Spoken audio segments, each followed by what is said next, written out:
good morning again, all the participants.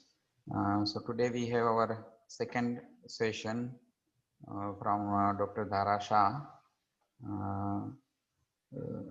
Dhara Madam is assistant professor and in master degree program in structural design at Faculty of Technology at CEPT University since 2006. And additionally, she has 2 years experience in structural consultancy also.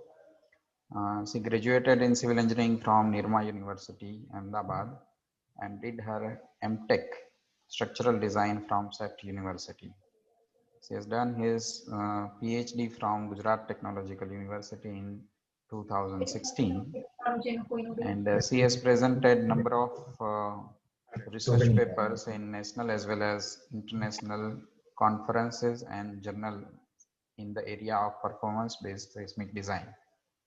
Her research interests include performance-based design and seismic fragility analysis of structures, vibration impact assessment of structures, marine structures, RC structures, and steel structures. Apart from academic activities, she has been involved in various projects related to structural design under CRDC. Now it is CRDU at CEPT University. So on behalf of Marwadi University, Marwadi Education Foundation and Atal Academy, I welcome Dr. Dhara Shah on this knowledge sharing platform of FDP on earthquake engineering. So welcome, madam. And thank you. So I hand over the session to you now. Sure. Yeah. Thank you very much.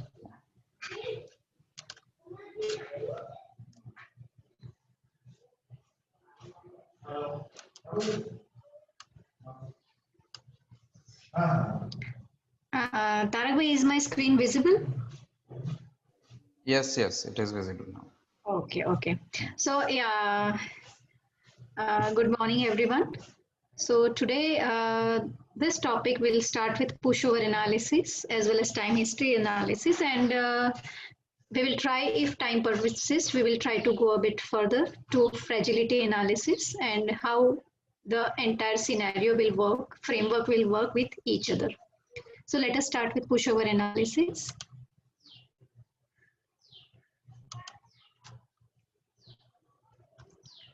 So before we go to pushover analysis, let us understand which are the main methods of structural analysis for seismic assessment. So basically we can categorize this structural analysis methods into two basic ways. The first one is linear and the other one is non-linear.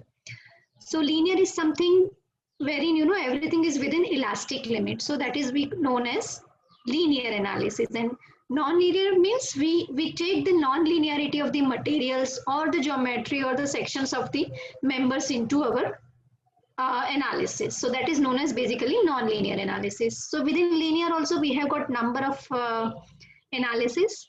The first one is, as everyone knows, it is linear static analysis, that is static equivalent method, which is the code IS 1893-2016 has been prescribing. Then we have linear dynamic analysis, that is known as response spectrum analysis. So that also now our new code mentions that if you have zone 3, 4, 5, you have to go for dynamic analysis. So that is basically linear. Then comes to time history analysis. So time history analysis can be done both ways. The one is linear time history analysis and the other one is non-linear. So moving on to non-linear part. Non-linear, the first static analysis comes, and that is known as pushover analysis. So pushover analysis, basically we push the building and we come to know that how the building is going to behave under certain kind of earthquake events. So basically it can be force control or it can be displacement control, but most of the time it is displacement control. And then you have this non-linear time history analysis, wherein we go for non-linear analysis, taking into non-linearity into consideration. So linear analysis, it is a conventional and very popular method. And the present trend is linear elastic analysis of moment resisting space frame using the member stiffness approach. wherein the linear analysis actually assumes that our building will respond elastically to the earthquake, but that is not true. In reality, large earthquakes can cause inelastic behavior that dissipates energy and thus severely damage the buildings. So elastic analysis will give you a good indication of the elastic capacity of the structure, but it cannot or it can never predict what would be the failure mechanism, which part of your structure is going to fail first. So it does not account for redistribution of the forces during the progressive yielding. At the same time, it leads to our erroneous conclusions and high retrofitting cost. So basically, pushover analysis helps to design the new buildings. At the same time, if there is an existing building which needs retrofitting, it is very, very helpful regarding what kind of structural resisting system would be required thereafter. So in both the scenario, one can use the pushover analysis for designing new structure also and for retrofitting of the existing structure. So inelastic analysis procedures help in understanding the structure, how the structure will behave when the structure is subjected to some major or earthquakes. So the nonlinear static analysis procedure, also known as pushover analysis or sequential yield analysis. So here the yielding of the members take place step by step. So which helps us to know how the building is going to behave and which part of the member is going to fail first. So this analysis has the ability to identify which part of the building is going to fail first. Well, pushover analysis has been into the chapters since 1970s, but it is only during this 10 years that people have actually started using this into a new generation. So very common method of analysis among the structural engineering profession and researchers, and it is recommended by most of the guidelines and the codes. So basically all these guidelines belongs to US. Nowadays we have this Euro code also, but earlier we have FEMA 273. So FEMA is nothing but Federal Emergency Management Association, which is a network of US only. Then we have ATC, that is Applied Technology Council. So that is also a part of US.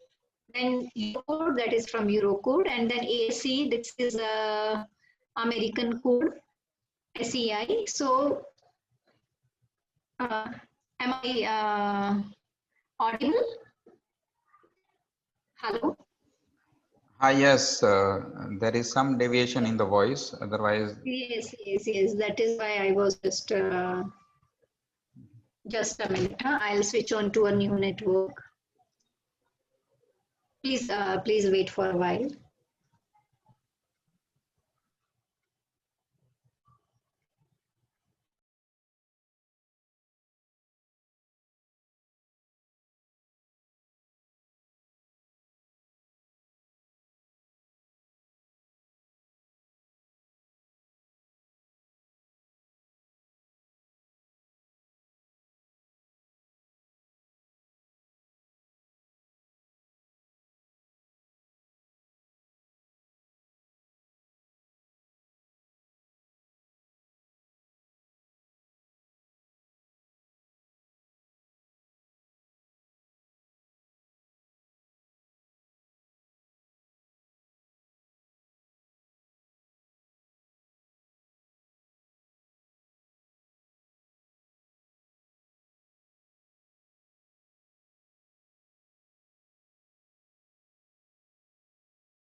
No, you are not audible actually.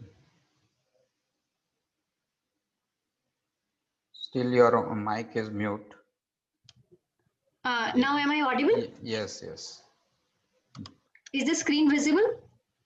No, you have to share it. Yeah, just a minute. Where I need to share?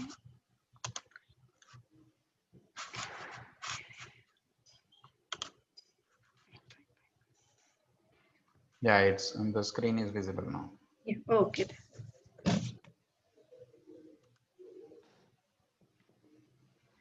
So basically, these are the guidelines which can help us to work out with pushover analysis.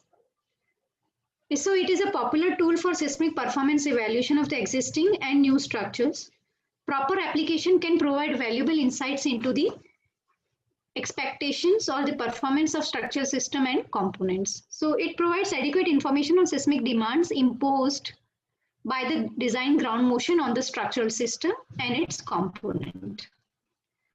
So it is one of the three analysis techniques which is recommended by FEMA and a main component of the spectrum capacity analysis method as recommended by ATC. So now, why do we require actually pushover analysis? Because the existing building can become seismically deficient after certain time because our codes are, getting upgraded very often. So the damage to RC buildings during past earthquake exposed the construction practice adopted around the world and generated a great demand for seismic evaluation and retrofitting of existing building stocks. So basically the pushover analysis is nothing but a static analysis under permanent gravity loads. That means you already have the gravity loads onto your building. Monotonically increasing the lateral loads, maintaining a predefined distribution pattern along the height of the building. And the building is displaced till the control node reaches target displacement or the building collapses. Now this target displacement is nothing but if you see in the figure, if you have a building wherein the ground gravity load, that means dead load and factored live load has been assigned, and we are pushing the building from left. So we keep on increasing the force from 2 to 4. So the building will have some displacements as per the increase of the force, and the same thing is being converted into a curve, that is force base shear versus displacement, and this gives you the capacity of the structure, that at this force what was the displacement, at this force what was the displacement. So with increase in magnitude of the lateral load, the progressive non-linear behavior of various structural elements is captured and weak links of the failure modes of the structures are identified. So you come to know that where the hinges are getting formed. So this is how, if you see this, these are the hinge points. So the roof displacement is plotted with the base shear to get pushover curve. The analysis is carried out up to failure, enabling determination of collapse load and ductility capacity. The sequence of cracking, yielding, plastic hinge formations and failure of various structural components throughout the process is observed. So pushover analysis, as I stated, it can be force controlled or it can be displacement controlled. Now what is there in force controlled? The total lateral force is applied to the structure in small increments. So it is used when the load is known and the structure is desired to support this load. But most of the time we go for displacement controlled analysis. That is nothing but the displacement of the top story structure is incremented step by step such that the required horizontal force pushes the structure laterally. That means you know that up to which displacement you need to push your building. So our code has already defined that lateral drift 0.004 h. So that you can set as a target displacement because you want to know that up to that displacement how your building is going to behave. So it is used when specified drifts are required. Magnitude of the applied load is known in advance. Structure can be expected to lose strength and become unstable or when displacement occurring in the design earthquake is known. So now there are many assumptions also to carry out the pushover analysis. The response of the structure is governed by fundamental translation mode of vibration, and it is constant during the analysis. In both types of pushover analysis, for each increment of load or displacement, the stiffness matrix of the structure may have to be changed once the structure passes from the elastic state to the inelastic state. That means your stiffness also changes because of the formation of plastic hinges. Your actual stiffness of the building when it was in elastic limit now will change. So as I stated, no displacement controlled pushover analysis is generally preferred because which could be carried out to the desired level of displacement. Performance criteria. Now once you have this pushover curve, how do you define the performance of the building? So the structural and non-structural components together comprise building performance. ATC 40 and FEMA 273 have developed modeling procedures. How do you model? Acceptance criteria and analysis procedures. The documents define force deformation criteria for hinges which are used in pushover. The structural performance levels are based on the roof drifts. So there are basically 5 points: A, B, C, D and E. So A to B, which define the force deflection behavior of the hinge, while IO is immediate occupancy, LS is limit safety, CP is collapse prevention, which define the performance criteria. So basically, this is how, in the software, the hinge will look like, the hinge result will look like. So basically, if it is vertical, that means there is no rotation. But once the line, shifts from the vertical line, that means there is some rotation. So this is your elastic state. It is going, linear. But at this point, again, it has got shown some curvature. So this point is known as your yield point for that plastic hinge. So now A to B is your elastic state. So point A is where the building is at rest, unloaded condition. B is the onset of yielding. So A to B, it is the elastic state. From B, the yielding starts because the line is deviating from this portion. So B to IO, it is below immediate occupancy. So B to IO. IO to LS, it is immediate occupancy and life safety. LS to CP, it is between safety, life safety to collapse prevention. CP to C, it is in between collapse prevention and ultimate capacity. Point C is your ultimate strength. After that, your building or the structure will degrade and hence the curve will come down. C to D is the point C and the residual strength. So D is nothing but the residual strength. And after that, E shows your complete collapse of the building. So now, how this performance will affect the building behavior, which we can see or observe. When it is operational, that is, it is within elastic limit, there is no damage and the system is totally functional. But when it goes to immediate occupancy, there is less damage, but the building is serviceable. That means there might be slight, damage to the non-structural systems, non-structural members. When we go to life safety, there is little more damage to non-structural members, but still the building is serviceable. And when we go to CP, collapse prevention, that means there are large damage which has been caused to structural members and your building is no longer serviceable, but there has been a certain amount of time available to evacuate the building. So that is known as collapse prevention. At any cost, the life of people should be the priority. Now to carry out nonlinear analysis, pushover analysis, it is important to apply the nonlinear hinges to the structural members first. So let us understand what are this. So pushover analysis uses a nonlinear computer model, that is nonlinear behavior of structural elements, incorporated in the form of nonlinear plastic hinges assigned to the elements, quantified by strength and deformation capacities.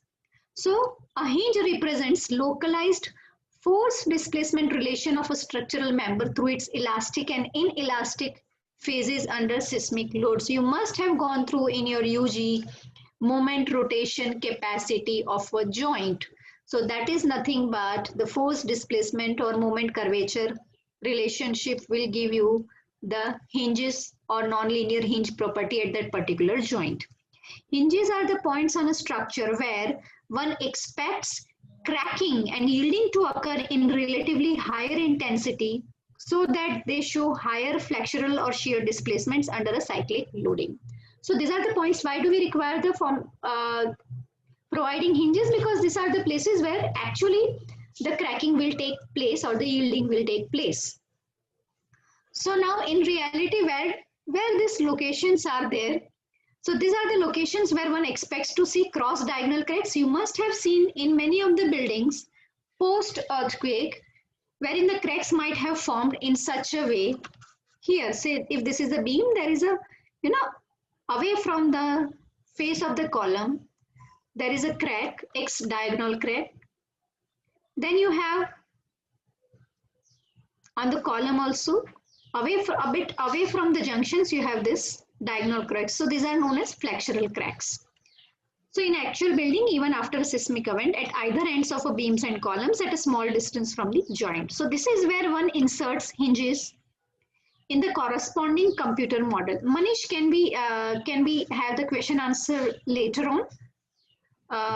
Right now, because it will distract our link of the presentation. So moment curvature relationship is a basic tool to calculate deformations in flexural members.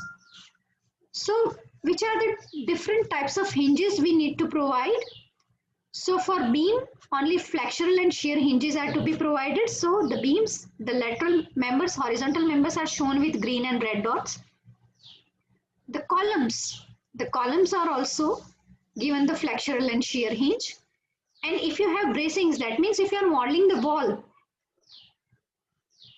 with the help of struts, then you should apply the axial hinge to the members or the diagonals which you have modeled.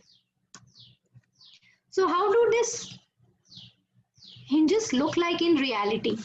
So you must have seen this frame, and if I show you, this hinge formation, and once the forces are being applied, you will see the hinge formation here also. So if this is the location, this is how the columns will look like. Actually, the whole concrete has been crumbled out. There is no longer, transfer of the force mechanism which is being taking place. So this is known as, because, most of the time when you model the structure, we always assume as a hinge support at the bottom. And if by chance the hinge forms here, say here, that means this is, if there are in a member, if there are two hinges pin jointed, then the collapse is going to happen. It is a mechanism. So this is how the columns will look like. This is a column, these are the two beams. You must have seen this crackings, X bracing. So these are nothing but the flexural cracks. So this is the location in the model where you should provide the hinge. So basically it is a distance 0.1 times the length of the beam on both the sides. So AB, again you have this hinge, AB linear range from unloaded state, BC inelastic but linear response of the reduced stiffness, CD is the sudden reduction, just like you have, the performance of a building, same way you have the performance of a hinge also. So if you go through this, many of the software gives this. You can go through the by default hinge criteria also. So to define hinge properties, moment curvature characteristics of the sections should be known, because depending upon the cross section size and the reinforcement which has been provided inside the section, the cover which has been provided, the diameter of the bars which have been provided, accordingly your moment curvature relationship will be sorted out. So when concrete, how this hinge formation takes place? When concrete section enters into inelastic state, the hinges are formed. All hinges are not formed simultaneously. It is step-by-step formation. So once the first hinge is formed, there is no increase in magnitude of moment carrying capacity of that particular section. However, with the increase in load, because the load keeps on increasing, before the collapse load is reached, there is transfer of the moment from the section where the hinge is formed to the section where the hinge is not formed. It is nothing but the barter system. No, you give a co to the colleague. So I'm not able to take this load, please you take this. So this is nothing but a transfer of the moment. But if the load keeps on increasing, the section where the hinge is formed does not carry any more movement. There is increase in the value of the rotation. The rotation keeps on increasing. Okay. Now, when this rotation capacity of that particular section reaches the ultimate state, the section fails, the section gives up. So the moment rotation relationship will be very, very important. Then we have axial force moment interaction diagrams are also required for giving hinge properties in the columns, because in columns apart from the moments you have axial forces also, and that is why we call it as P, M2, M3 hinges in the software, whereas in flexure, in beams only M3 hinges are being applied. So now what are the steps to carry out this? Create the basic computer model in the software. That is STAD, ETIBS, SAP, MIDAS, etc. Define the sectional properties to structural members in model. Define gravity loads. Those are nothing but your dead load and reduced live loads. Then you go for load cases and combinations. You analyze the model and design the members as per your IS code. So if you are going for a new building, you analyze the model and you design the building. Then you define the properties for the pushover hinges, because as per the design, whatever the reinforcement has been required, the reinforcement would be provided, and accordingly the moment curvature relationship of that particular section will be known to us. So hinges may be user defined or as per default specifications available. Nowadays in the softwares, there are section builders and everything available to us. So if you're providing or if you're detailing the members on your own, say for example, if you have a circular column of 1 meter dia and you're going for 8 numbers of 20 dia bar circular, then if you provide this detail in your section designer, you can easily get the moment curvature relationship from there, and you can just import that and apply to your software for the hinge formation. Or there are default hinge properties available from ATC 40 and FEMA 273. So ATC is for RCC members and FEMA is for steel members. So then you have to assign this hinge properties to the selected members, columns and beams. Once it is done, once your hinge properties are being applied, you need to define the pushover load cases. So you already have your dead load and live load case.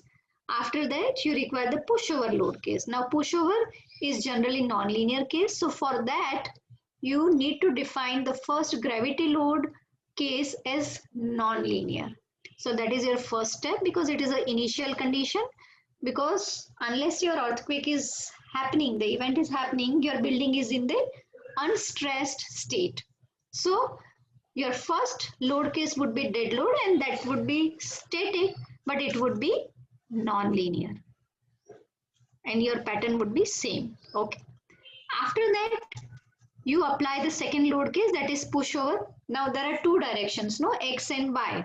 So you can provide this load cases simultaneously, push X and push Y, which are specified to start from the final conditions of the gravity pushover. So once you have this dead load as non-linear, after that you provide this pushover load case in X direction and Y direction, but make sure that you start with the previous unstressed state of dead load.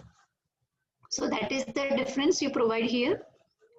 Now within that, you have to apply this loading as an acceleration. X, basically it is in the X direction, and your scale factor is -1 because it is coming in the other way. You can apply 1 also, and it will show you the result in the other direction. So basically it is displacement controlled.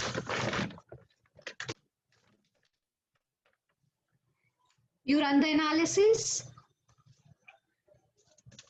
So in displacement control, if you go to this tab, they will ask you whether you want to go for step by step and what would be the target displacement. So within the target displacement, you can always provide your drift limit 0.004h and which joint needs to be monitored. Certainly, it would be the topmost joint of your topmost floor connected with the column. So limit for roof displacement is 0.004h as per your IS code. Then you run the analysis. As the magnitude of the loading increases, weak links and failure modes of the structure will try to emerge. So this is how your curve, pushover curve will look into. The vertical will always give you the base shear or base reaction, and the horizontal will always give you the displacements. So this is actually the capacity of your structure. That at certain force, your capacity of displacement is this much. At certain force reaction, the capacity is this much. An approximate relationship between base shear and top displacement is computed. The development of plastic hinges throughout the building can be monitored. Display the static pushover curve. This is how it will look like. You can go for table also, which is always available over here. The table gives the coordinates of each step of the pushover curve and summarizes the number of hinges in each state for acceptance criteria. Now, to get the performance of your building, we need to convert this pushover curve into capacity curve. Okay, so the pushover curve can be converted to capacity spectrum using ATC 40. So capacity spectrum is a representation of the capacity curve in acceleration displacement response spectra format, that is ADRS format, that is spectral acceleration versus spectral displacement. Now if you go through this, this is your demand. Since demand has been given in your IS 1893, your demand spectra, and this is green is your pushover curve. So the point where they both meet is known as performance point. So that performance point is also being given over here. So your displacement would be 209 mm. Now the parameters can be changed for this capacity spectrum for here. So the functions, you always have to define the function of IS 1893 if you are working with IS code. Then these are the type of structural behavior A, B, C. So A is depending upon, damping required and parameters. These types of buildings are being already given in ATC 40. So if you are having a new building, or if you are working on an existing building, or a building which has been built but it has not seen or it has not experienced any earthquake event till date. So depending upon that, you will have to go for type A, B or C buildings. Then these are the damping ratios and everything, and accordingly you will get your performance point. Now how to define the performance point? There are three procedures. The procedure A, which is using a set of equations which is already given in ATC 40. Procedure B is an iterative method which uses the assumption that the yield point and the post yield slope of the bilinear representation remains constant. And procedure C is a graphical method. So your capacity is nothing but the representation of the structure's ability to resist the seismic demand. So this is your capacity.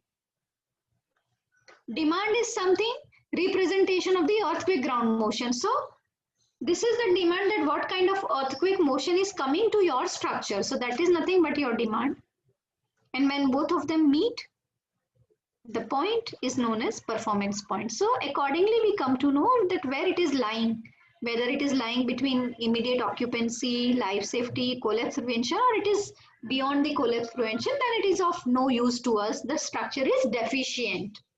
So always try to maintain between immediate occupancy to your elastic limit.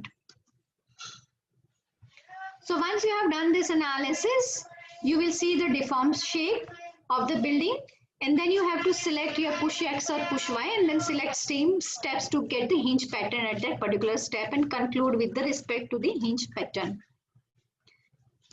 Now there are three possibilities, sometimes, not every time, say for example, if you are working with an existing building which might have been built 10 or 15 years ago, And now our demand spectra, as per our the new code 2016, our demand spectra might have changed. Sometimes it might happen that this is your capacity curve, it might not meet the demand spectra. Then what should be done? What does it indicates? It indicates that your building is deficient, it is not capable of taking this amount of earthquake. So in that case, we require some retrofitting measures. So that retrofitting measures can be of various types. So let us see the first type. What we can do is, we can add strength or stiffness or both. So when I talk about add strength or stiffness, that means you are increasing the sizes of your columns, or you are providing any shear walls or bracings. So what will happen? Your capacity will increase. Your demand is not going to lower down, because demand is natural. You can always play with the building only. So you need to add the strength and stiffness or both for the building. And this is how you can increase your capacity curve and it can meet. And this is your performance point. The second thing is, what you can do is, again, the same scenario, you can increase the ductility. Okay, so you can you can go for ductile reinforcement, FE500D. At the same time, you can just make sure you can prepare the system retrofitting in such a way that there is tremendous amount of ductility present in your building. And hence, this will give you the increase in this curve, and the point can be achieved, performance point. Or the third thing is, you can create a new demand spectrum irrespective of your IS codal demand spectra. But how can it be done? It can be done either adding the dampings, that is dampers, or you can go for base isolation, and this is how you can reduce the demand spectra. If if you have gone enough for increasing the sizes and everything to your building, then the only way remaining with you is to reduce your seismic demand by providing dampers in your buildings or go for base isolation. So these are the three ways wherein if your building is deficient, you can always go for this strategies to get a performance point. So how do you model it? This is a basic computer model. I hope everyone knows this, how to model it. These are the different load cases you provide. And then you have this pushover X and pushover Y. This is how you provide the hinge properties to beams and columns. This is a deformed shape of the building on the right side. And then if you go for this step-by-step deformed shape, if you move from, this is the first step wherein only in these two beams, the hinge has formed. The colors are also being shown as per your software, and in which performance criteria do they fall. They might be in the elastic stage, then they might go to IO, immediate occupancy, life safety, collapse prevention, and collapse. So the second step might look something like this. There are a number of hinges formed into this building. See, if there is a hinge formation in a beam, it is okay because it is a localized failure. So you can go for it, you can retrofit it, but always make sure that you do not have the hinge formation in the column. So this is our main priority, because collapse of a single column will lead to the entire progressive collapse of a building. So now, linear analysis, seismic coefficient method. You have this factor that is horizontal seismic coefficient, and the formula is Z by 2 into I by R into SA by G. And from there you get the base shear, that is WI into AH. I hope everyone knows this formula, where Z is the zone factor based on the peak ground acceleration at a particular location. Now this Z, which is being given by the code, is the maximum considered earthquake. So which has got only 2 to 5% of the probability of exceeding in a design life of a 50-year of a building, and hence the return period comes out to be around 2475 years.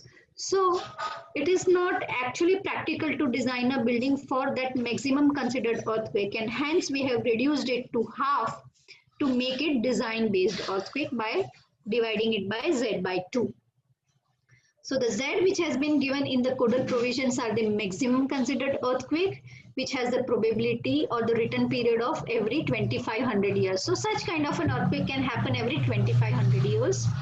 So it is not ideal to design the buildings, because your buildings are not going to, stay for such long. So Z by 2 is your design base earthquake. I is your importance factor. R is the response reduction factor.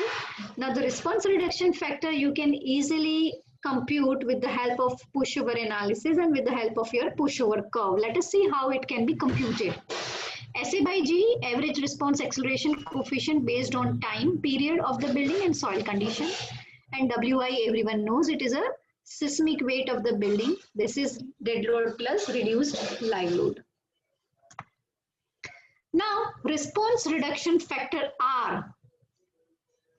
If you go for moment resisting frame, you always take it as 5.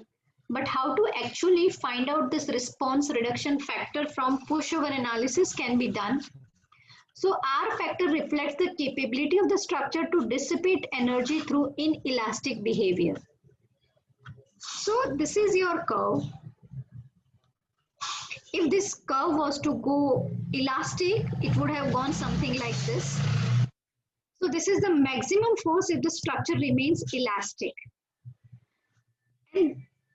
But before that it takes the turn, curvature, it shows curvature. So this is the maximum load capacity. After that your structure comes down. Up to a certain point, your curve is linear, straight line. So till that point from where the curve starts, that point is known as first yield formation. So how this response reduction factor comes into picture? It is nothing but the product of 3 things. The first one is overstrength, second is redundancy, and the third one is ductility. Overstrength, ductility and redundancy are the key components of response reduction factor. So R is given by RS into R mu into R. Now let us see how these factors come and how to compute them. Overstrength, you can refer ATC 19. RS is a reserved strength of the building to resist lateral forces within the elastic range up to the yield takes place. Using pushover analysis from base shear versus roof displacement relationship of the structure, maximum capacity of the structure can be calculated, FU. So FU, if you go through this, is this, the capacity is this. However, your base shear might be F design. So your base shear would be somewhere here. See, your base shear is coming around 1000 kilonewton. Okay. But because you have gone for higher sizes and you have provided higher reinforcement, naturally your structure will show you some higher response. So this line is nothing but the ultimate capacity. So even though your design base shear was 1000 kilonewton, your maximum capacity might reach up to 1500 kilonewton. So what is the overstrength factor? 1500 upon 1000. So that gives you the overstrength factor. So 1.5 is your overstrength factor. Moving on to the ductility. Ductility is nothing but the amount of displacement your building can go through without any damage. So ability of the building frame to be displaced beyond the elastic limit while resisting significant load and absorbing energy by inelastic behavior. So the displacement ductility is always given by delta max upon delta y. So delta max is the maximum displacement which your building can go through. After that, it will revert also sometimes. And upon the displacement at the first yield. So once the elastic limit is reached, so that point is known as the first yield. So that gives you mu, only mu, not R mu. So mu is delta max upon delta y. Now, with the help of this mu, you can go to any of the equations like Newmark and Hall equation has been given for a shorter period of the structure where t is less than 0.2 seconds, R mu is equal to 1. For intermediate periods, it is like this, and for the longer periods, it is R mu is equal to mu only. So, this is given by Newmark and Hall. Same way, Miranda and Battero have given few equations wherein R mu mu T equations for different soil types, rock, aluminium, and soft soil sites are being given. The equation was obtained from a study of around 124 ground motions recorded on a wide range of soil conditions. The expressions for the period dependent force reduction factors R mu is given like mu minus 1 upon phi plus 1.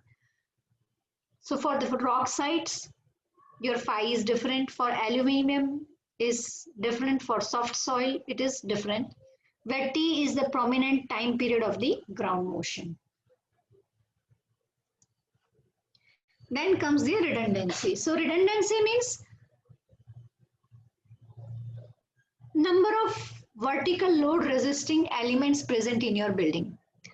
So basically when you have a building, naturally we will be having more than 2 columns, correct? So it depends on the vertical seismic framing. So as per the ATC 19 table 4.3, if you have only two vertical seismic framing system, the redundancy factor is 0.71. If you have 3 numbers of the columns, vertical members, 0.86. And if you have more than 3, 4, the number comes out to be 1. So once you go through this 3 factors, overstrength, ductility and redundancy, you will get the response reduction factor, R. And sometimes, it might come higher also. It depends. Now, apart from this, there are some limitations of the pushover analysis, that it is a static analysis and it cannot directly account for the dynamic collapse. Nonlinear torsional behavior occurring due to variation of strength or stiffness is not considered. It assumes that the damage is a function only of the lateral deformation of the structure, neglecting the duration effects and energy dissipation demand. Consideration of higher mode effects once a local mechanism has formed. Pushover analysis procedure implies that there is a separation between the structural capacity and seismic demand. So your seismic demand is different and your capacity is different. Basically, the pushover analysis comes out to be, accurate when your structure time period is less than 1 second. But till date, if I say IS 1893 Part 1, 2016 has not incorporated pushover analysis, though it is a very, very important tool. So this is how, you can go for pushover analysis. Let us start with time history analysis. It is also a kind of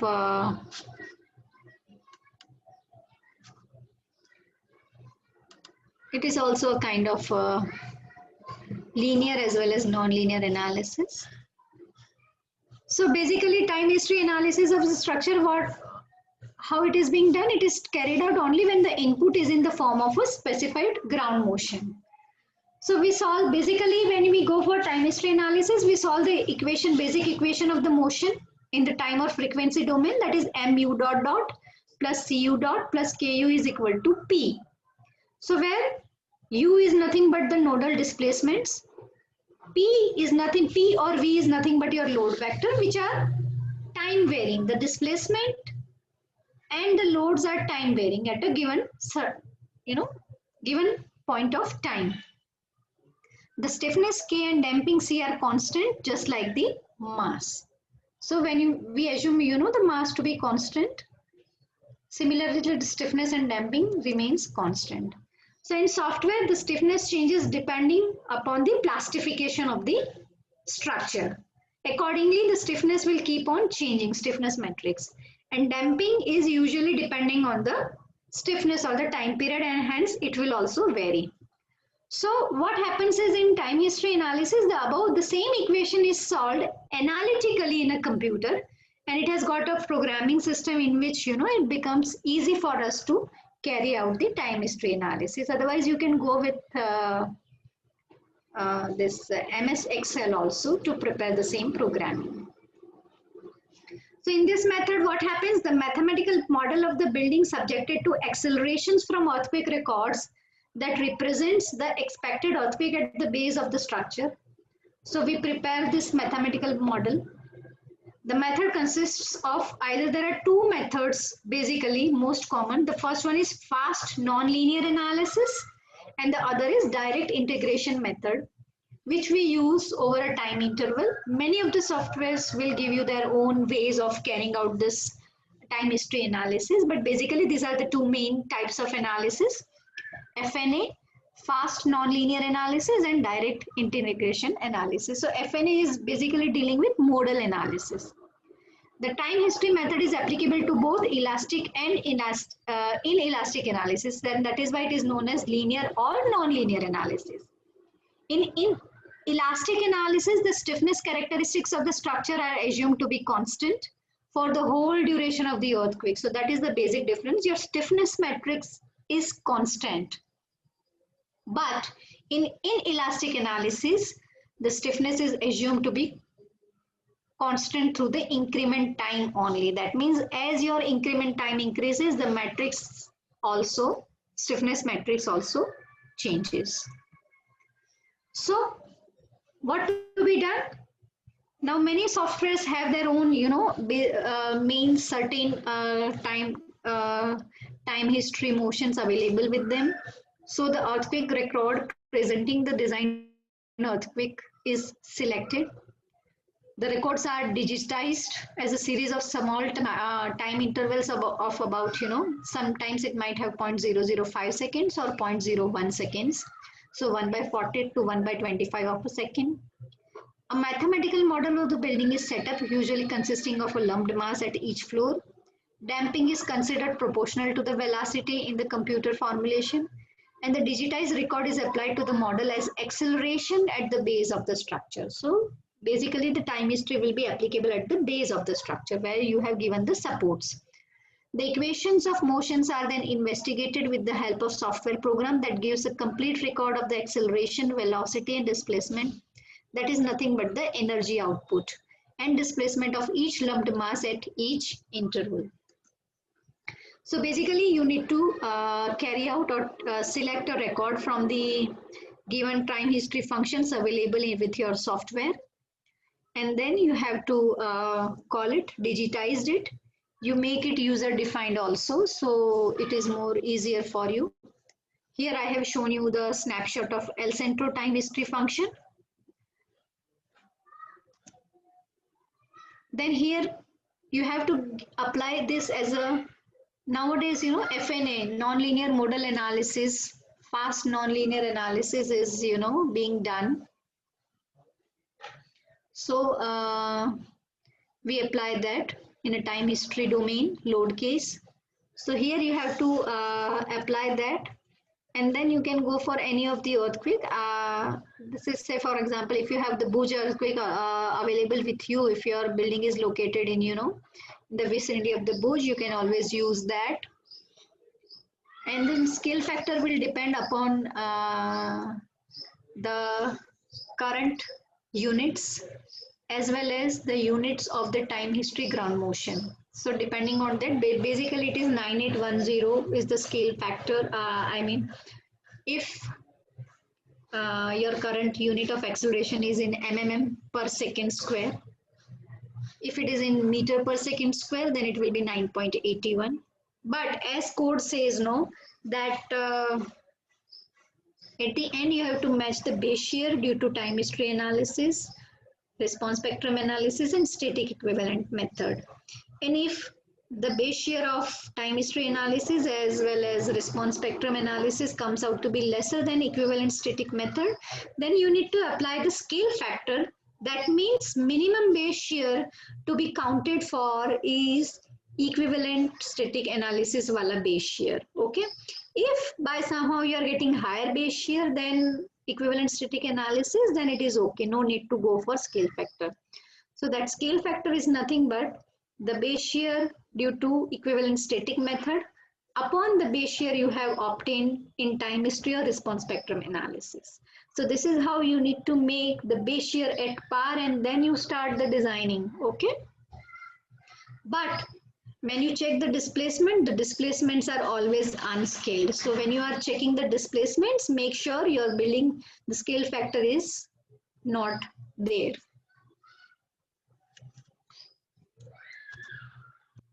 And then you can go for many of the outputs. The output can be in the form of, base shear as well as versus time. It can be displacement versus time. It can be in the form of velocity versus time also. So depending upon your selection, the energy output will be shown in the time history plot. So this was all about the pushover analysis and time history analysis. Now let us go to a point which is a way beyond this, that is known as fragility analysis. I hope the screen is visible and I am perfectly audible. Yes, madam. So we have already seen pushover analysis and time history analysis. Let us go one step ahead. Nowadays, fragility analysis is very much into demand. So what exactly this analysis is? So it is related to the seismic risk. In recent years, due to the boosting of urbanization and industrialization, vulnerability is also increasing, leading to seismic hazard problems. The impact of the strong earthquakes worldwide demands urgent actions to reduce fatalities and social and economic damages. So seismic risk assessment is a vital tool to increase attentiveness for earthquakes, thereby advancing disaster prevention strategies in thickly occupied areas. So when we call about seismic hazard assessment, the seismic hazard is nothing but the probability of occurrence of an event with the potential for destruction in a defined area and given time interval. So it is the event which is capable of causing the damage. So that is known as hazard. What is vulnerability? The expected degree of loss due to a destructive event. Okay. So 0 is no loss and 1 is total loss. So your vulnerability is in between 0 to 1. So vulnerability, expected degree of loss due to that hazard. Seismic risk. Seismic risk is the degree of loss to a particular event and the likelihood of seismic hazard. So seismic risk is nothing but vulnerability into seismic hazard. So it is a combination of both. So when we go for seismic risk assessment, there are two categories. The first one is seismic vulnerability assessment and structure operations assessment. So structural operations assessment is based on advanced simulation modelings, wherein we take care of the operation part, operation of that particular structure, whether it is operable after a certain event or not, what if this, what if not. We will focus on seismic vulnerability assessment, which is basically categorized into two parts. The first one is seismic hazard analysis and the second one is seismic fragility analysis. Seismic vulnerability assessment, which evaluates the hazard at the site and subsequent loss from damage to structures starting from short-term expected economic loss. So it classifies into seismic hazard analysis and fragility analysis. But when we talk about structure operations, it is evaluating the effects of the damaged structure on the regional economy through the recovery period of following major earthquake, thereby using advanced simulation techniques. The effect of scenario earthquake in terms of loss of revenue, that is direct loss due to the downtime, is being measured. So what is, suppose if it's a commercial building and it's been hit up by the earthquake, then what direct loss is being done, evaluated, because it is under repairs and it might be under repair for a certain period of time. So there might be a loss of revenue during that particular time because it's a commercial building. So that is known as direct loss due to downtime. Again, the seismic hazard analysis can be done as probabilistic and deterministic. So when we go for probabilistic seismic hazard analysis, it estimates the annual probability of a specified ground motion which is likely to exceed in specified exposure time over recurrence periods of earthquake at the site. So that particular region, it will always estimate what is the probability of that particular ground motion or for the recurrence.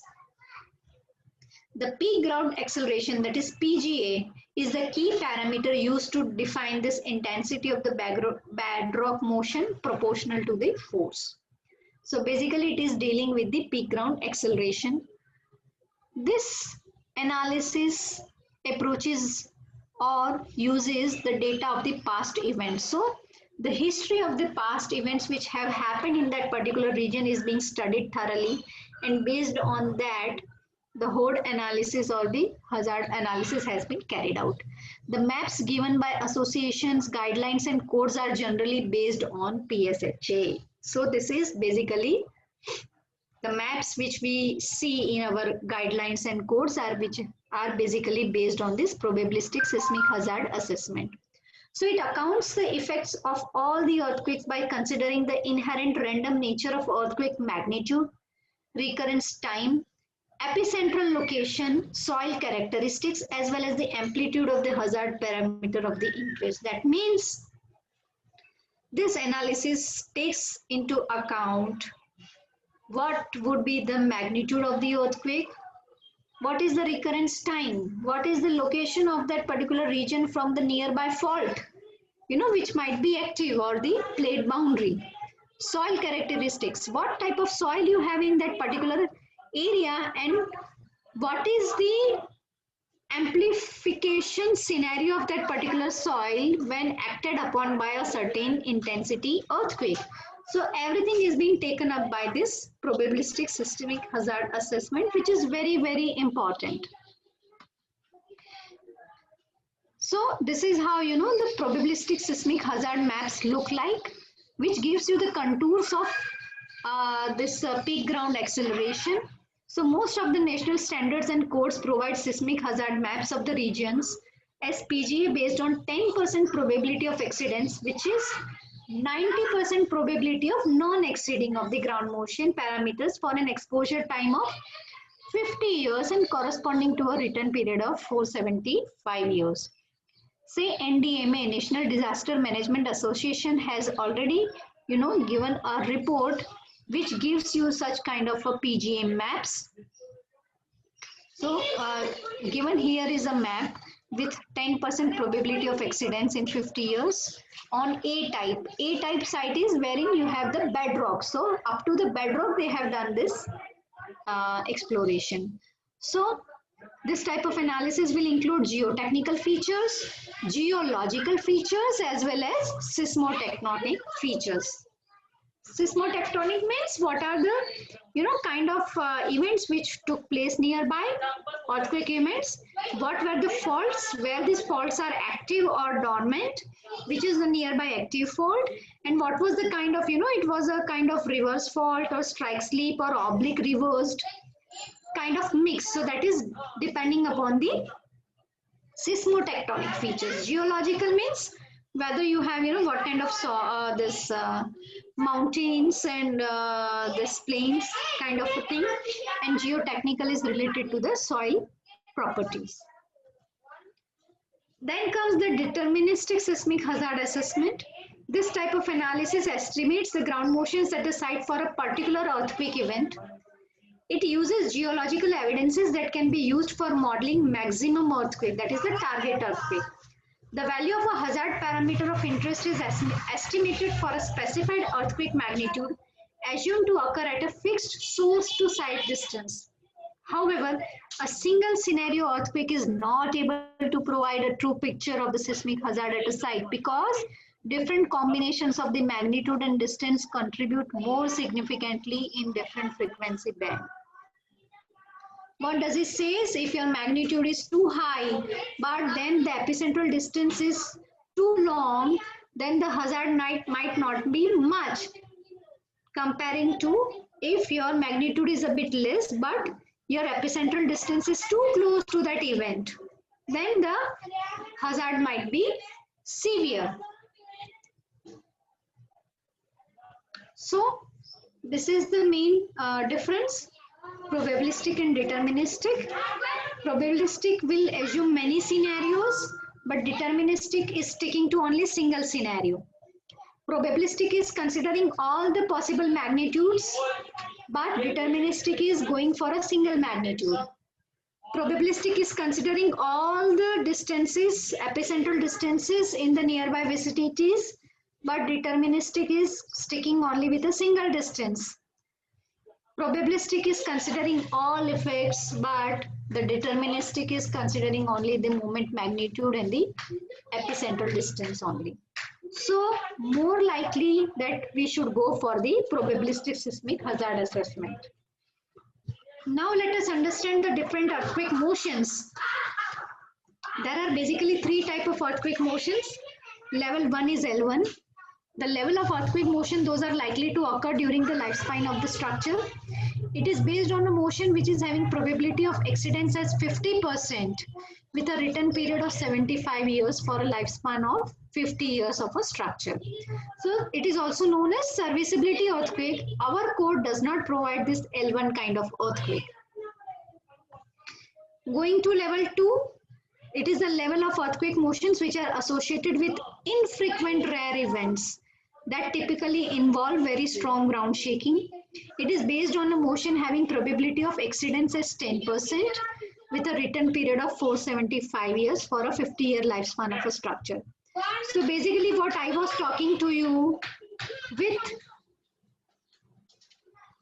a continuation of our codal provision, IS 1893, that Z by 2. So Z by 2 is nothing but our level 2 earthquake. Okay, that is design based. And then we have level 3, that is maximum considered earthquake, which has only 2% probability of exceedance in 50 years of structure exposure with a return period of 2500 years. So this is a very rare event and it is important for containment, but it is not economical for a building which is being designed only for 50 years. So we always go for level 2 by dividing it by 2. Z by 2 gives us level 2 earthquake. So these are the three levels of earthquake one always should know. Level 1 serviceability earthquake has not been stated in our codal provision. It is missing. So now seismic fragility analysis functions are important for estimating the performance and damage state of a structure in terms of fragility curves. A fragility curve represents the probability that the structural damage of a structure under various levels of seismic ground motions exceed specified damage states. Fragility curves can be related to ground motions or permanent ground displacements. The former incorporates damage due to ground shaking, and the later incorporates damage due to the permanent displacements which is induced by ground failures such as liquefaction or landslide. So seismic fragility analysis is a vital tool to comprehend structural performance and probability of a failure for a different intensity of earthquakes. So basically it gives you the curve and it lets you know that in which category your building is going to fall. The damage states may be classified as serviceable, repairable, non-collapse and collapse. The analysis helps in improving the performance of a structure by estimating its repair costs and operational status. The repair cost is the cost of retrofitting involved in bringing back the capacity of a structure to its original condition. That means how it was before the earthquake. The operational status of a structure is either operational or non-operational. So seismic fragility analysis of all important and special structures such as nuclear power plant, bridges, huge water retaining structures, mass concrete dams, port structures are nowadays invariably carried out in zones of high seismicity. Many countries have already developed earthquake loss analysis systems. Like US, we have this Hazard US, Hazard MH. Then Taiwan, which is following the framework of Hazard only, Taiwan Earthquake Loss Estimation System, that is TELIS. From that, Indonesia has also developed its own earthquake loss estimation system, which is IELES. So these systems use fragility curves to estimate the damage probabilities of the components in a system. Now there are different kinds of fragility functions. The first one is empirical fragility function, which is actually using the data from the past earthquakes, which is being the most realistic approach and situation specific in terms of seismotectonic, geotechnical and built-in environment. It says that, when we had a certain kind of earthquake, such kind of buildings were having this kind of damage, so that is known as past earthquake data. Then we have judgmental fragility functions, which used expert opinions. Experts always provide fragility valuations and damage for different structural types. However, its reliability will depend upon the experience of the experts to whom you consult and the nature of the subsequent relations, what kind of relations you have with those kind of consultants. Analytical fragility functions, which use numerical analysis as a base, wherein structural models are analyzed for damage responses under increasing earthquake intensity. Extensive analysis make them reliable for vulnerability assessment of different structures compared to the former two methods.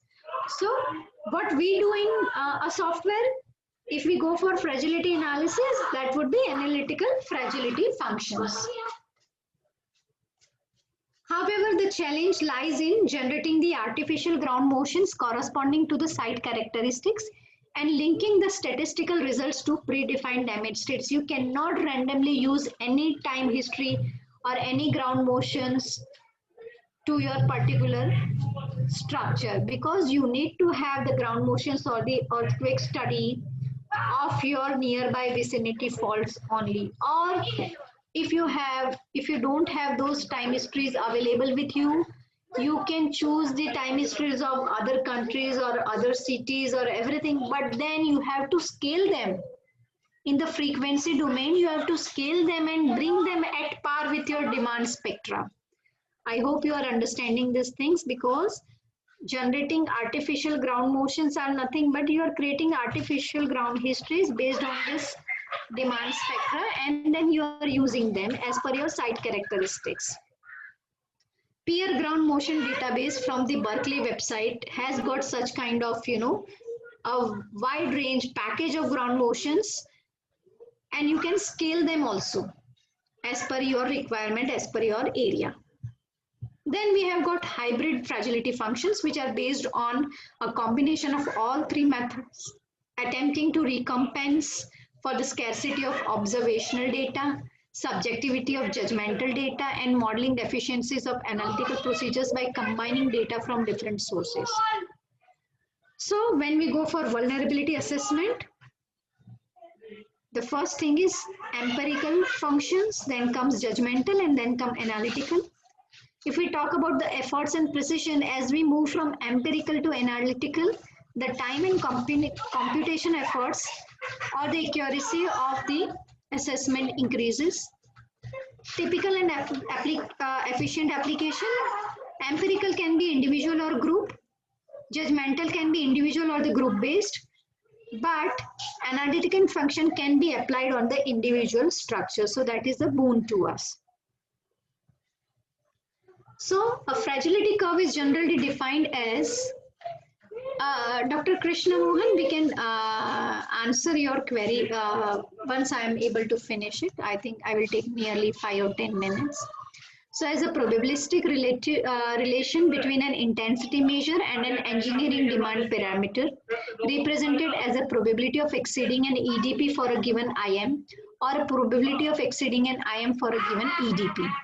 So here intensity measure is in the terms of seismic ground motion and engineering demand parameter is in terms of displacement. That means suppose if I have the intensity of 0.1 G, then what would be my displacement? If I have an intensity of 0.3 G, what would be my displacement? Okay. So fragility functions take the form of log normal cumulative distribution functions having a median value alpha and logarithmic standard deviation beta. So this is the equation phi ln d upon alpha I upon beta I, where FID is the conditional probability that the structural component may be damaged to a damaged state I as a function of demand parameter D. So phi is the standard normal cumulative distribution function. Median value is alpha I and beta I is the logarithmic standard deviation. So this is how the probability that a structural system may be damaged to a damaged state I and not to a more or less severe state given that it experiences demand D is given as FID minus FI plus 1D. So this is how the fragility function will give you, wherein here you have the probability as 25.25, 0.5, 0.75. So these are nothing but in terms of percentage. And this is the demand intensity. This is the probability of a failure, okay, or exceeding. So if this is my curve, fragility curve, if I have an intensity of say 0.3 G of earthquake, what is the chance of the probability of the failure of my structure? That might be 50% or 75%. Likewise. So now what actually you require to derive the seismic fragility curves? You need to have the seismic demand evaluation. You need to have your own site-specific spectra. And based on that site-specific spectra, you go to the peer ground motion database and you go for real earthquake records. And then you scale them and then normalize them. So this is one thing. The other thing is you need to define the capacity of the structure using pushover analysis. And then you define the capacity spectra, and then combining both will give you the fragility curves. Defining these damage states and from the capacity curve of the structure, it is totally judgment based. Second, the first step. Second is defining response matrix, roof displacement of the structure for various intensity of the ground motions using capacity spectrum method, finding the standard deviation, finding the average of each intensity. And these are few of the formulas which we derive, and then we go for normal distribution. And the fragility is the probability. So that will be 1 minus step 7, normal distribution. So this is how you will get always in terms of fragility functions. So basically what happens is, based on the pushover or the capacity curve of your building, this is the yield point, this might be the ultimate. You find out these curves. These are the limit states. This is the ultimate displacement. This is the yield displacement, and in between two, you can go for your medium displacement or the moderate displacement. And then from that, again this probability wala thing, this is demand and this is capacity. So demand and capacity will form this, and using this you will get your fragility curves like this. So green line is the probability of your building in between the moderate as well as the building is elastic or operational, fully operational. So likewise you can go for this. Now to give you a brief idea how it has been used. I will give you a case study for the same, how the fragility analysis has been used. This was my own research, which was carried out on a pile supported valve. So for that, you need to understand the faults which are nearer to your location. Based on that, then because this was based on a jetty, these are the parameters for the jetty. I will not go into the deep of this, how design has been taken place.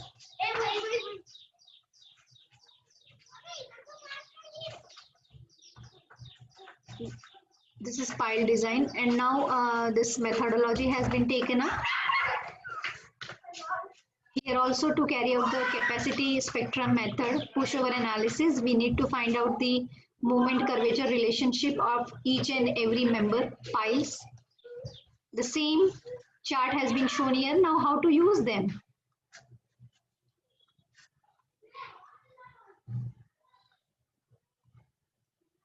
So this is how this formation of hinge will take place. And this is the pushover curve.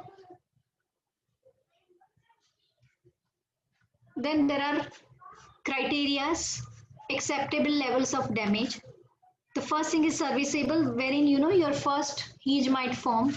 The degree second is repairable, that is controlled damage.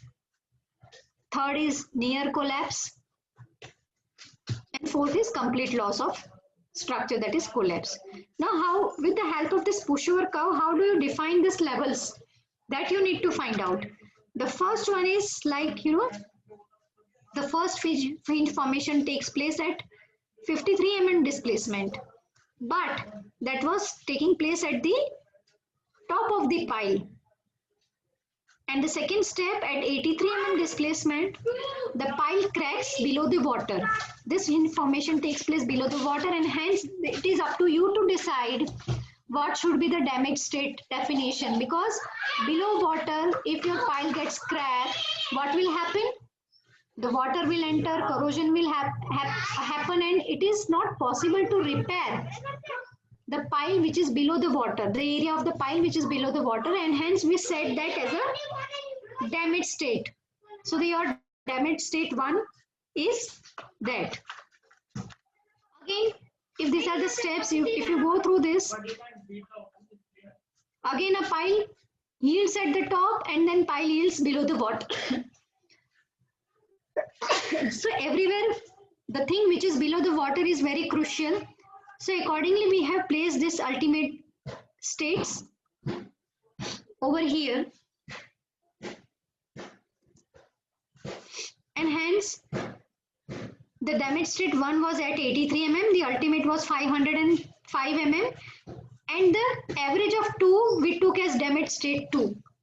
So these are the 3 damage states we have.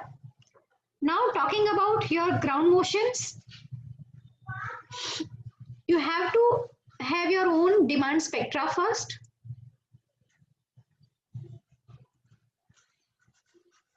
Now here we created our own spectra for level 1, 2 and 3, and these are 1893 2002 spectras, L2 and L3 for a particular, say my site was in Mundra, which is nearer to Bhuj, and it was in zone 5, so my L2 was 0.18 G. Because my L3Z is 0.36 G, so L2 will be 0.36 by 2, 0.18 G. But when I created my own site specific spectra, my all levels demand were coming higher than this two. If you see, my level 1 was 0.294 G, this one, which is greater than my design spectra for which the code asks us to design. Level 2 is 0.883 G and level 3 is 1.325 G in terms of intensity. So when you go for specific structures, very important structures, always go for site specific spectra, so you can create this. And then you have to select. ASC says UBC, IBC, International Building Code says that you have to select minimum 5 pairs of earthquake records. You cannot have a single earthquake and you can not, conclude depending upon the single earthquake. So you have to go for minimum 5 pairs of earthquake records.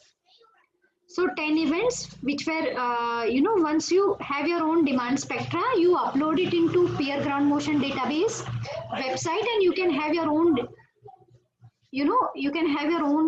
earthquake histories which is having similar topographical features, soil condition, magnitude, fault type and distance from the source of the earthquake. So everything can be scaled on there and then you can just download them and use in your software. So these were the events which I took. These are the input data like what are the magnitude which can arise due to such faults. What is the minimum distance of the active fault line? What is the shear wave velocity prevailing there and what is the fault mechanism? And then you have to provide this response. So this was the response that when you have 0.1 G of the earthquake, what was the displacement? My time history 1, fault normal and fault parallel. So here the damage states are this, and this is the matrix which I have created for the displacement. For a certain 0.1 G, 0.2 G, up to 1 G I have created that. The same steps have been given here.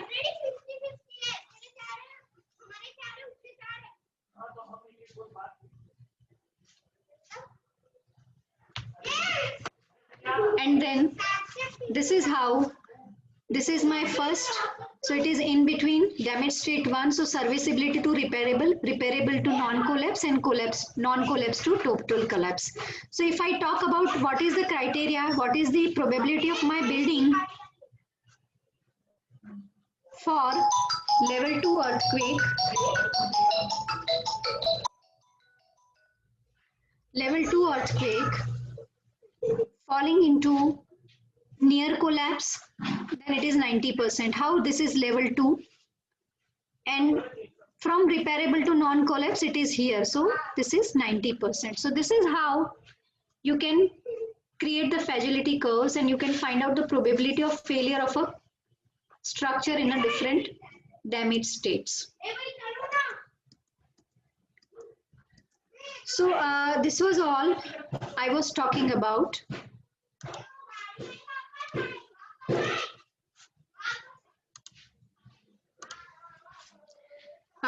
Now we can have the question answers. Tarak sir, if your time persists. Yes, madam. I'll just go through one by one all the Yes. questions. Yes. How to incorporate torsional mode in pushover analysis?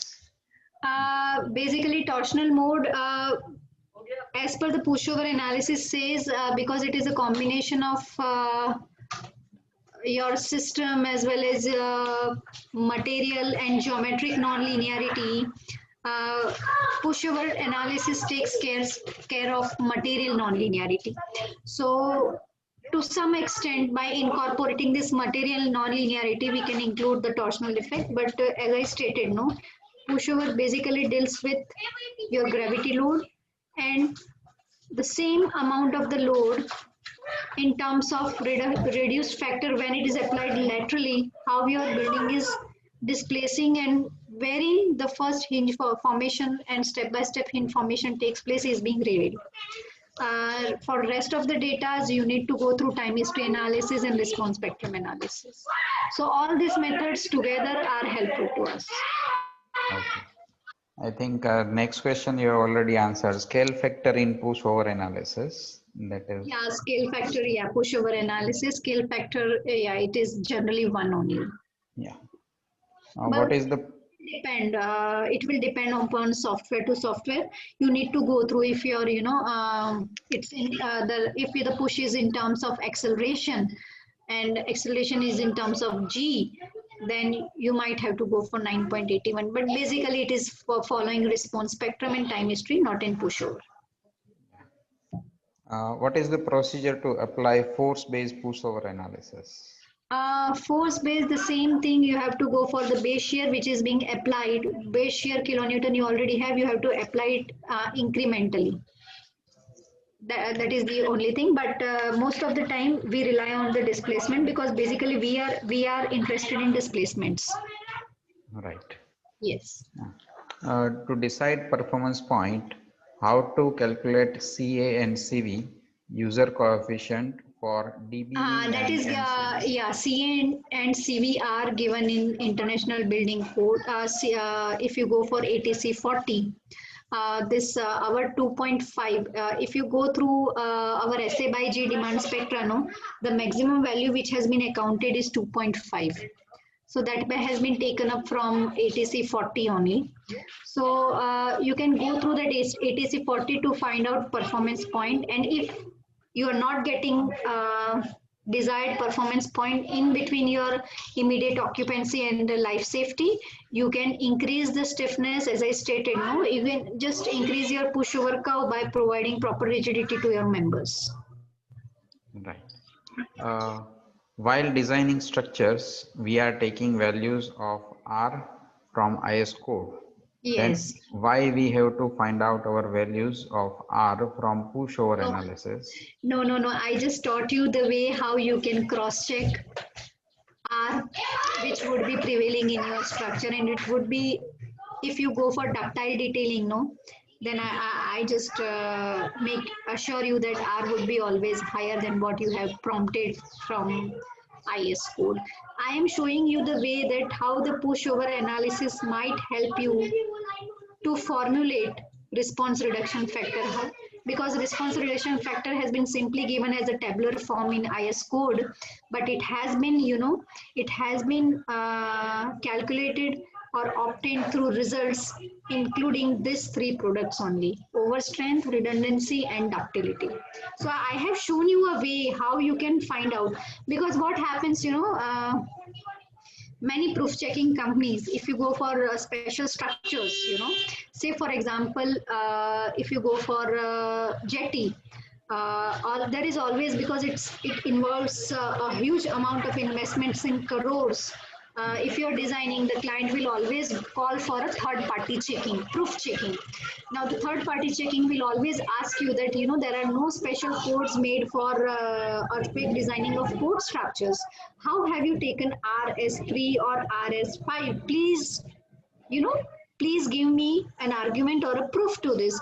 You can always show by doing pushover analysis on your structure, and by finding out this overstrength factor, ductility factor, as well as redundancy factor, and you can see, look, my R is coming much higher than this. Yes, in that way you can prove. Yeah. So basically we don't need to find out, but it is a tool you can cross check always. Yes. Yes. Shouldn't the limit of 0.004H be satisfied in linear case, as we design our building for drift of 0.004H, because there will not be any hinge formation till 0.004H. Who says? Who says there won't be any hinge formation? As I showed you in this that building snapshots, the target limit was 0.004H only. But whether your building is capable of taking that displacement or not, because accordingly your sizes of the members needs to be changed. Are you getting my point? What you do in your, suppose if you're analyzing your building, preliminary assumption of the columns and beam sizes are not sure, not perfect. Uh, Correct? So now you might have assumed a column size of 400 by 400 mm and beam as 230 by 400 mm for G plus 8 story. Okay, now you are applying pushover analysis and your target displacement is 0.004H, 8 threes are 24. So 0.004 into 24 meters, that is your target displacement. Now it might happen that your column sections are not capable of taking that displacement, and they might get, yield. The yielding might take place before they go for that particular displacement. So it shows that you need to increase your column sizes, you need to increase your reinforcement, everything. So likewise, you need to enhance your structural system with the help of this pushover analysis. So this is just a target because our code has given this limit. We want to make sure that within this limit, not a single column should have a yield. Are you getting this point? If your beam is having any hinge formation, it is okay because it is a localized failure. But if it is a column, as I stated, no, if there are two hinges in a particular column, then it is a progressive collapse mechanism. Your whole structure will come down. So it will give you a glimpse that you need to increase the size of this column in order to avoid the hinge if the hinge has already fallen. Okay? So basically, it's a capacity of the structure. Yes, it gives you the capacity of the structure. Yes. So yeah, so it will give you an insight that if the hinge has formed in a column, what should be done to avoid that hinge. So you increase that size, you design the structure, analyze the structure, design the structure again, and go for pushover analysis. You should not see the hinge in that particular column next time. So this is how you increase the capacity of your lateral load resisting system. Yes, yes. Yes. Then next is how to select control mode for irregular structures. I didn't get the question. Control mode means? How to select control node, sorry, not mode. How to Uh-huh. select control node for irregular structures. So if it's a irregular structures at the corners, see the topmost floor, the nodes which are connected with the columns should be monitored. So you can monitor any of the nodes that you can change later on also. Yes. Yes. Can torsional effect be considered in model pushover? Yes, that's what we answered. Yeah, we have already answered. No, nowadays, so if you go through ETAPS and SAP, no, I am not promoting any software, but by default, they go for modal analysis and they give you the modal time period, which is the actual time period of your structure. How to get the value of scale factor in time history analysis? As I stated, no, it will depend from software to software. Your current input unit in software, if it is in meters, okay, kilonewton meter and C, and your ground motion of the time history which you have, used, if it is in mm, then it has to be mm per second square. Then it might be 9810. So it depends. So you have to first of all check which software you are using. You have to go through the catalog or user interface document of that, and then you have to cross check whether your input unit are same as the units of the acceleration time history which you have taken from the peer ground motion database or from the software verification models. Yes. Then next guy is demanding for the steps again to be repeated. We will be providing you the link for that. You can refer it again, or we may provide the PPT. Yes. For the same structure analyzed by FNA and direct time integration method, the results offered in ETABS, is this okay? Nowadays, which result should be considered more accurate? Nowadays, this fast non-linear analysis, because it is based on modal analysis, it turns out to be far more accurate than direct integration method. There is integration which takes place step by step, and here it is based on modal analysis. So nowadays, FNA is more common. What is the difference between incremental dynamic analysis and time history analysis? Incremental dynamic analysis is a part of, I should say it's more or less nearer to pushover analysis only, wherein you have 16% and 84% as a higher upper bound and lower bound limit. I am not much into incremental dynamic analysis, but in that case also you require pushover analysis to find out the yield point and everything. And then you can just feed into this IDA analysis program and then you can run that. Right. Please provide the scaling of ground motion with an example as you mentioned during fragility analysis. Yeah, in fragility analysis, as I stated, now say for example, your building is located in Ahmedabad. Now within Ahmedabad, you need to find out which are what kind of the magnitude Ahmedabad has faced till date. So that is magnitude. What is the nearest fault located at what distance, whether that fault is active, then which kind of mechanism you have. So that data is also required. Apart from that, what type of soil you have at the location where the structure is going to be built. So that soil parameter is also to be known.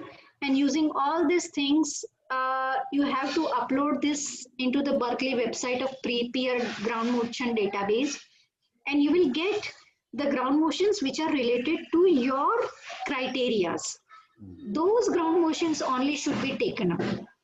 Right. And as I stated, so that is your demand. Okay. What I am saying is, say, Ahmedabad is prone to magnitude 6 to 8 earthquake. And the nearest fault is, say, in Khambat, in Narmada. Nowadays, that Narmada rift is also very active. Earlier, it was dormant. So, what is the distance, epicentral distance? What is the shear wave velocity of your soil at Ahmedabad? So, everything will come together to prepare the ground histories which are compatible with your scenario. So, that is nothing but the scaling. Now, they might, peer ground motion database might give you the earthquake of Chichi, Taiwan, El Centro, or Imperial Valley, but then as per your conditions, they have been scaled. So there are scaled ground motions and non-scaled ground motions. Both are available on the peer ground motion database. But I will always recommend that don't just go random. You always upload your demand spectra, and related to that only, you take up the ground motions which are scaled actually on the frequency domain. Please comment on seismic performance when slab is considered as flexible rather than rigid for analysis. Seismic performance slabs Are considered flexible. Yeah, we always take it as a flexible. If we take it as a rigid, if we take it as a rigid, then a part of the moments would be taken up by the slab, Yes. and the beams will be relieved, and hence if the beams are a bit relieved, the columns are also a bit relieved, and you will design the beams and columns for less forces, which we do not want. Okay, so and then actually you have to, if you are going for a rigid slab, actually you have to model it as a shell element, and then as per that moments and stresses you need to design, which nobody does. There are many failures, I tell you. So always go for even though you are taking a rigid diaphragm, but always model the slabs as membrane only, because it has happened, in the model the slabs were taken up as a shell element, and then they were designed as our normal slabs only, with the help of Excel and everything. Detailing was done accordingly, and there were cracks which were found at the junctions. So always try to perceive what you are modeling and why. And because the beams and columns were not, designed for taking up that load, because part of that was to go to the slab, the cracks were there. Yes. The next is what is model pushover analysis and how it's different from regular pushover analysis. Basically, it takes the modes into account. I will not go into the very detail, because you have to go through modal pushover analysis is a reason, but the basic logic is that only, that on the modes it is comprising on the number of modes also to which your building is going to behave. Okay. There is one modeling question. Do we have to model steel bars in beams and columns? Yes. In E-tiles? If it is an existing building, no. If it is an existing building and you need to find out the capacity of the building, there are always options. Say for example, if you go in SAP, there are options available. You can always provide those detailings into your beams and columns. At every location also you can go. So actually it's a tedious work, but you can provide that, and then you can check for the capacity of the building. In the new structure, new model, you can just simply go for a design, and whatever the area is required is there with you. So then there is no need. Yeah. Then next is, can we derive response reduction factor from time history analysis? No. It will not give you pushover curve, capacity curve. So how will you find out that over strength factor and everything? Uh, how can we perform torsional analysis of hill sloped building? Actually, you have to model it as per your yeah. There will be the portion where the columns are slender. Those would be long columns, and the portion where you have smaller columns. I mean, the slope is very the land is flat. You will have short column, so you have to check that short column and long column effect, and then torsion will be taken care of by the analysis. You go for response spectrum analysis or time history analysis, and you will see the things. I think almost all the questions they are there in the box we have answered. So I think that the session is found fruitful to all the participants.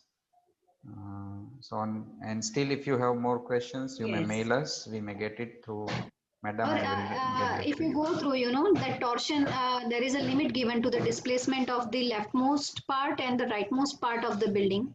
Hmm. And then you have to compare the average displacement. And then if it is higher, then the torsion is there in your building. If the torsion is there in your building, how to find out that eccentricity? Because torsion is there means there is a different center of mass and center of rigidity, and you need to find out that eccentricity, and the equations are given. Okay, so the equations are given, and the same that eccentricity needs to be eccentricity into that force. That story shear needs to be multiplied to get the additional torsional moment, and that moment needs to be applied within that model, and you need to check whether after applying this what sizes are getting increased, the increase in sizes of the column, naturally column or shear wall. To avoid this torsion, you always need your robust structural system. So at the end, everything comes out to be in the change of column sizes or Right, shear wall locations and everything.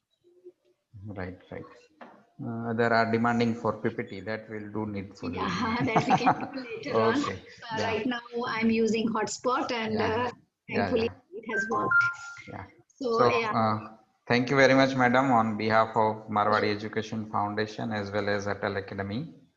yes, And if we have more questions from the audience, we will communicate to you. definitely, definitely. And I think in a day or two, I'll share my PPTs with you, and you Sure, can just share them. sure. So I hope everyone has got an insight into this pushover analysis, time history, as well as fragility analysis. Yes, yes, yes, yes. Okay, so with this, we end this session, and the next session will start at 2:15. So we'll join by that link. Okay. Thank Thank you. you, madam, Thank you again. very Yeah, much. Yeah, yeah. thank you. Okay.